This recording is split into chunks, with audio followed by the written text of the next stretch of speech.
Hello, Rajesh ചേട്ടാ, എന്താണ് ഒരു വിവരമില്ലല്ലോ? നമ്മൾ ഇവിടെ തന്നെ ഉണ്ടപ്പാ. ചേച്ചി ഈടേടി ഉണ്ടല്ലോ. അല്ല, എന്നിട്ട് നിങ്ങൾ വരുന്നില്ല? ഓ അതെയാ, ഞാൻ ഇവിടെയുണ്ട് ചേച്ചി. രാജേഷ് ചേട്ടനാ? ഹലോ രാജേട്ടാ, എന്തെല്ലാം ഉണ്ട്? നിങ്ങൾ തലേന്നേ വരൂന്ന് പറഞ്ഞിട്ട് എന്നെ പറ്റിച്ചില്ലേ? അച്ചാച്ചന് ഈടെ ഉണ്ടേനല്ലോ. രാമയുടെ അച്ചാച്ചന് കൊടുത്തു. അമ്മ കണ്ടില്ലല്ലോ മോളെ. ഒരു മിനിറ്റ്.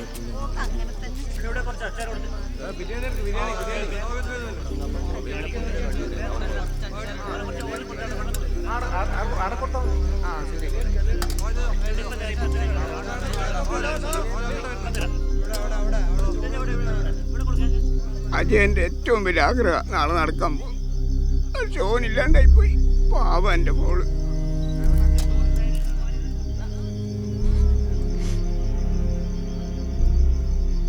എൻ്റെ മോൻ മരിച്ചത് പാർട്ടിക്ക് വേണ്ടിയാ. പക്ഷെ പാർട്ടിക്കാരും തിരിഞ്ഞു നോക്കില്ല.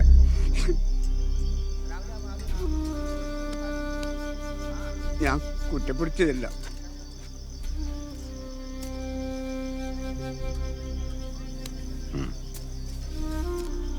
ഇതിനെങ്ങനെയാ ഞാൻ നന്ദി പറയണ്ടേ? ഞാനല്ല, പാർട്ടിയാ തരുന്നത്. അങ്ങനെ കാണാവൂ. എന്നാ ഞാൻ ഇറങ്ങുന്നു. നാളെ കോടതിയിൽ ഒരു ഹിയറിംഗ് ഉണ്ട്. അതാ രാത്രി തന്നെ വന്നത്. ഈടത്തോളം വന്നിട്ട് മോൾ അച്ഛൻ്റെ സ്ഥാനത്ത് നിന്ന് ഒരുപടി പറ്റി വരാതെ പോയാൽ ഓക്ക് സങ്കടാവും.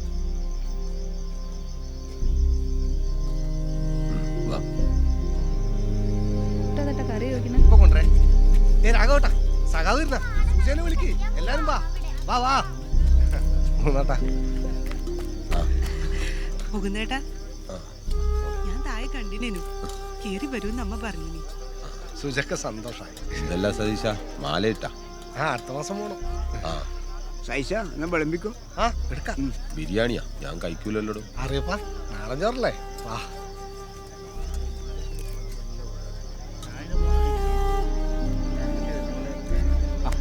ചെല്ലി പോയിട്ട് ഫുഡിന്റെ കാര്യങ്ങളും നോക്ക്. എല്ലാത്തിനും ശ്രദ്ധ വേണം കേട്ടാ.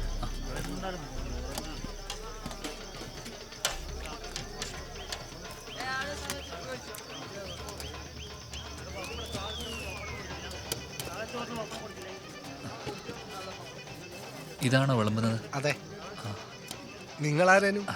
ഞാൻ സഖാവിൻ്റെ പുതിയ ഗൺമാൻ. ഓ, ഇത് സേഫ് ആണല്ലോ അല്ലേ? അതെ. അത് പ്രൊട്ടക്ഷൻ.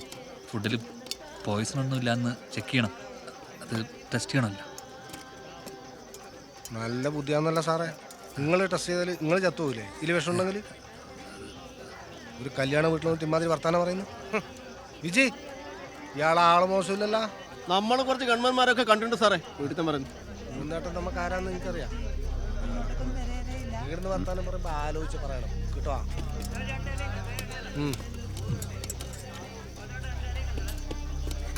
എന്റെ ഫിറോസ് ഏടുന്ന കിട്ടിയ ആളാ. ചെല്ലി വിളിക്കുന്നുണ്ട്. ചെല്ലടോ.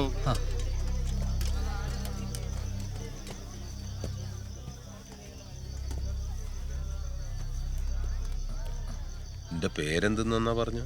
അയ്യപ്പദാസ്. അയ്യപ്പദാസെ, 19 വർഷമായിട്ട് ഈ മണ്ണി ചവിട്ടിയാ ഞാൻ നടക്കുന്നത്. പാർട്ടിക്ക് ചിലപ്പോൾ പേടിയുണ്ടാവും, പക്ഷെ എനക്കതില്ല. അതുകൊണ്ട് ബുദ്ധിമുട്ടാക്കരുത്.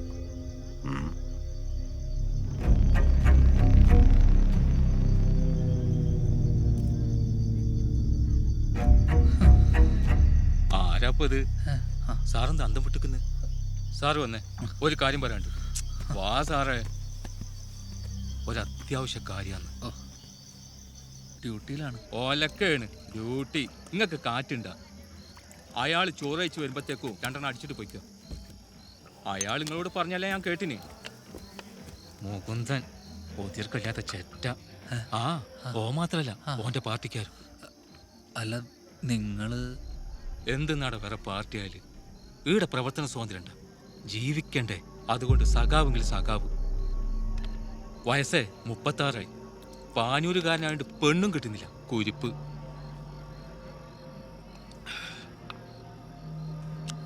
നിങ്ങൾക്ക് വേണ്ട? എന്റെ പൊന്നയ്യപ്പദാസെ, നിന്നോടുള്ള സ്നേഹം കൊണ്ടാണ് ഞാൻ പറയുന്നത്. കാര്യങ്ങളൊന്നും നീ വിചാരിക്കുന്ന പോലെയല്ല.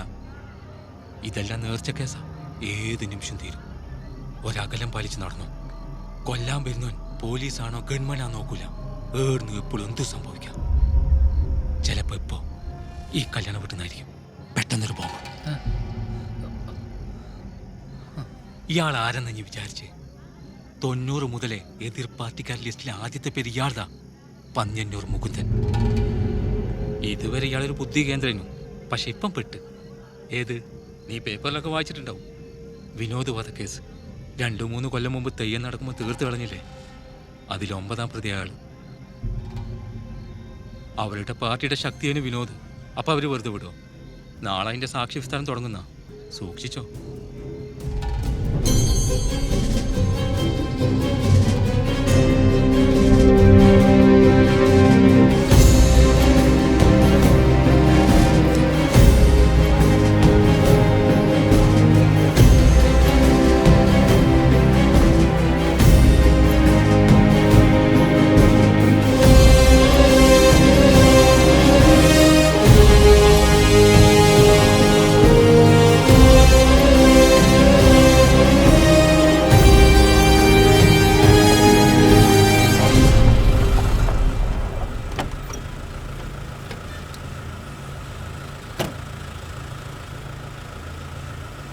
പോയി ഡീസൽ അടിച്ചിട്ടോ.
സഖാക്കളെ, വായ്പലത്തിന്റെ കാവ്യഭീകരതയെ കയ്യൂക്കുകൊണ്ട് നേരിട്ട ഇരട്ടച്ചങ്കുള്ള കമ്മ്യൂണിസ്റ്റുകാരൻ, പാനൂരിന്റെ പൊന്നോമനപുത്രൻ സഖാവ് പി മുകുന്ദൻ, കണ്ണൂരിന്റെ മുകുന്ദേട്ടൻ.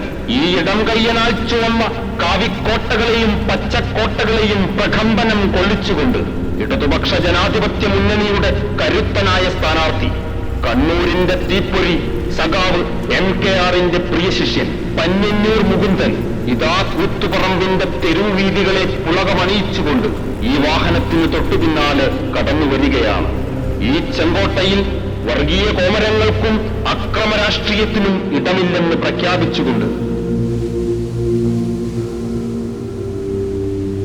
1998 ഏപ്രിൽ 14 കേരളം നടുങ്ങിയ ഒരു വിഷുദിനം. കണ്ണൂർ രാഷ്ട്രീയത്തിന്റെ ചരിത്രം തനിക്ക് മുൻപും ശേഷവുമാണ് എന്ന് അടയാളപ്പെടുത്തിയ സഖാവ് പന്ന്യന്നൂർ മുകുന്ദൻ ക്രൂരമായി ആക്രമിക്കപ്പെട്ടത് അന്നാണ്. അക്രമത്തിൽ സാരമായി പരിക്കേറ്റ അബോധാവസ്ഥയിലായിരുന്ന അദ്ദേഹത്തെ RPIM പ്രവർത്തകർ കോഴിക്കോട് സ്വകാര്യ ആശുപത്രിയിൽ എത്തിച്ചു.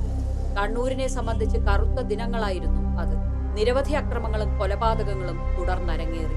ശാരീരികമായി പഴയ ആരോഗ്യസ്ഥിതി തിരിച്ചു കിട്ടിയില്ലെങ്കിലും മുകുന്ദന്റെ തിരിച്ചുവരവ് അമ്പരപ്പിക്കുന്നതായിരുന്നു. രാഷ്ട്രീയത്തിൽ അദ്ദേഹം മറ്റൊരു പോർമുഖം തുറന്നു.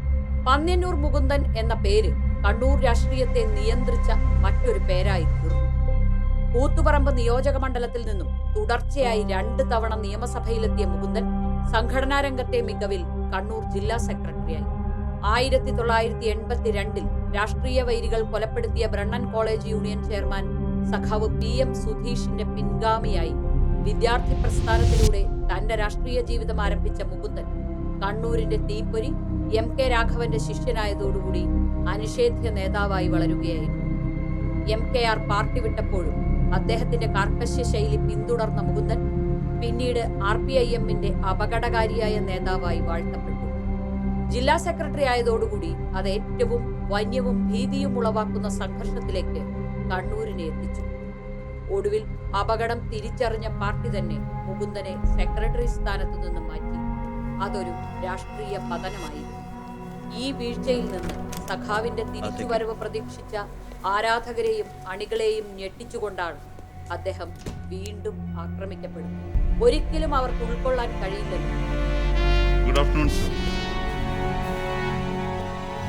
എന്താ ഇനിയും നമ്മൾ ന്യൂസ് ഹോൾഡ് ചെയ്യണോ? അതാ ഞങ്ങളും ആലോചിക്കുന്നത്. We are waiting for your decision. Medias are also waiting.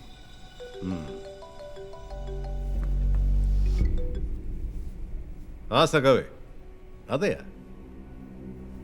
അത് തന്നെയാണ് നമ്മളും ചർച്ച ചെയ്യുന്നത്. ഞാനും കണ്ടു. നമ്മളെക്കാളും നിശ്ചയം അവർക്കാണല്ലോ. അതെയാ, എന്നാ പിന്നെ അങ്ങനെ മതി, ഞാൻ സംസാരിക്കാം. ശരിയുണ്ട്, ഞാനിവിടെ ഉണ്ട്.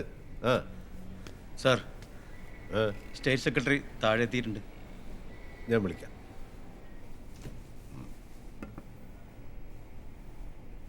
മീഡിയയ്ക്കും സ്റ്റാഫിനുള്ള അപ്ഡേറ്റ്സ് ഇപ്പോൾ കൊടുക്കണ്ട. PR-നോട് പറഞ്ഞേക്കും. അപ്പോൾ അത് തന്നെയാ തീരുമാനം. ഹോൾഡ് ചെയ്യാം.